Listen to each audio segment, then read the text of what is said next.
Après 4 jours de tension dans le quartier des Grésilles à Dijon en France, le calme semble revenu.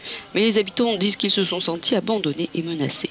Ils ont tapé tout le monde, donc ils travaillent quelqu'un, ils tapent tout le monde. Et il dit viens les Arabes.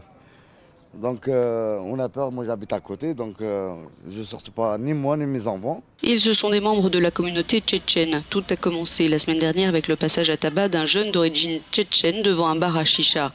Vendredi, samedi et dimanche, plusieurs dizaines de Tchétchènes de France et d'ailleurs ont mené des expéditions punitives. Mise à sac du bar en question, intimidation, voitures brûlées et la police française ne serait pas intervenue selon des habitants. Ils ont laissé faire tout ce qu'ils viennent ici, ils ont tabassé des gens. Et la police était à l'extérieur du quartier, en train de regarder.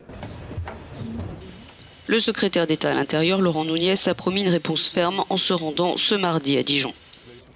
Ce soir, il y aura à Dijon 2 unités de forces mobiles qui seront présentes sur le terrain. Ça veut dire près de 150 fonctionnaires ou militaires de la gendarmerie. Les mesures annoncées arrivent trop tard pour les habitants. Il y a eu 6 blessés, 4 arrestations en 4 jours, des démonstrations de force des Tchétchènes, mais aussi des habitants du quartier lundi soir, des tirs en l'air.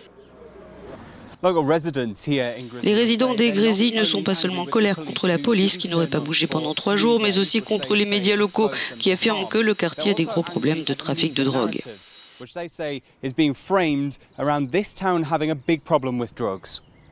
Des drogues, il y en a partout dans le monde, dans tous les quartiers de France, dans toutes les villes dans le monde. De la drogue, on la trouve partout.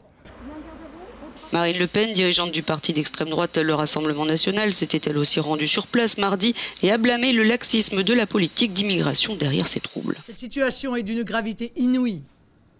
Elle dépasse le fait divers et doit s'envisager pour notre nation comme un avertissement. Ces tensions et règlements de compte entre des membres de la communauté tchétchène et de la communauté maghrébine existent aussi dans d'autres villes comme à Nice.